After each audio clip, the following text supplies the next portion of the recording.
it's Dr. Rick, and I just finished a consult with one of my patients that moved out of state, and he's a cyclist.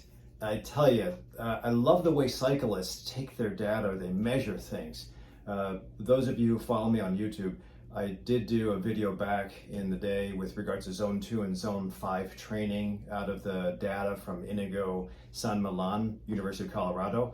He trains elite cyclists. He himself is a cyclist. I don't think he's elite anymore. But cyclists always measure things like FTP, they measure torque. Runners also measure mileage and time. Exercisers, bros in the gym, measure increases in strength and power and reps, rep range. There's all these things that really improve the way you perform as a human, and I think everybody should be exercising. What I'm doing this video for is that some of you might be lost as far as your doctor says that your cholesterol's high and or your hemoglobin A1C is climbing and your scale is not changing. And I think there are ways to use blood tests appropriately if covered by insurance. If not covered by insurance, then I can use DEXA scanning, fat impedance, data from auto sleep for watching and determining the restorative power of the sleep. It's a great app. I'll do a video on it soon. But I have patients that use their Garmin's and connectivity. I have patients that use the Oura Ring. Oura Ring's pretty cool now. I had another patient that came in the other day. $300 for the ring and then $6 a month to get data.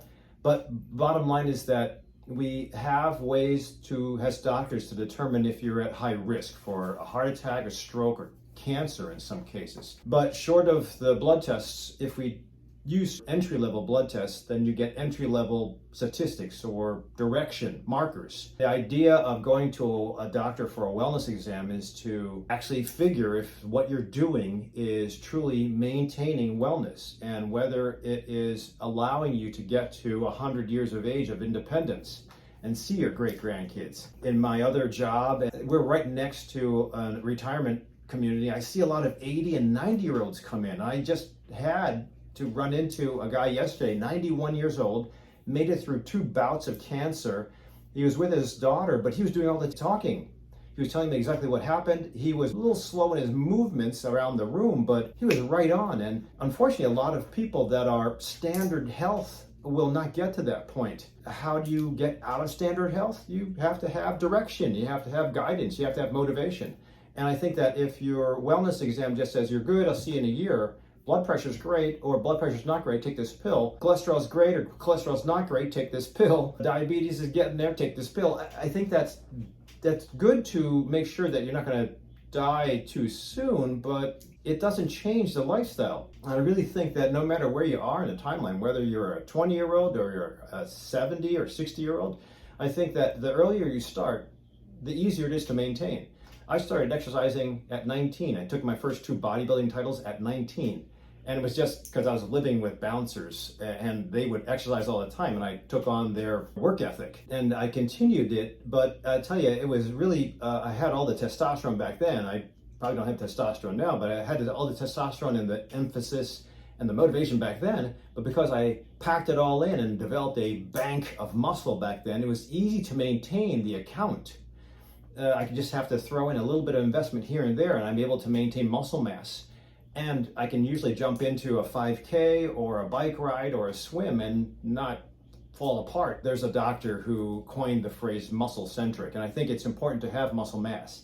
It's important to have mobility. It's important to have calming and practice and a way to stress reduce. It's also important to have a proper nutrition plan, but the reason I'm getting and telling you about this is that if you don't have a proper plan to eat properly, to think calmly, to move like a 20-year-old, and you're not sleeping properly, then instead of just taking medicines, you should seek out a coach. I love to take a lot of patients on, especially the ones that data crunch, because I can use my blood tests that I order, and I order a lot of blood tests, but I can also use your metrics.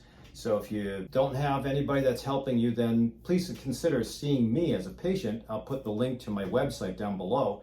But if you do have your own doctor, then I think it's important to challenge your doctor with, how can I do this? How can I do that? What should I be eating? Is it just all plant-based, or is it, can I rifle between different types of fasting or low carb, or restrictive dieting. So there are ways to take the cool data, the tsunami of data that's coming out now, and apply it to your life. So don't just keep your wellness exams once a year and leave thinking that you're healthy, especially when you look in the mirror or you watch everybody else and you feel you're unhealthy. There's ways to take empowerment into your own hands and take control of your lifestyle. So ultimately it comes down to that. And if you don't have control, then you should probably look for it. So thanks for watching. Please consider subscribing to my YouTube channel and maybe come see me as a patient.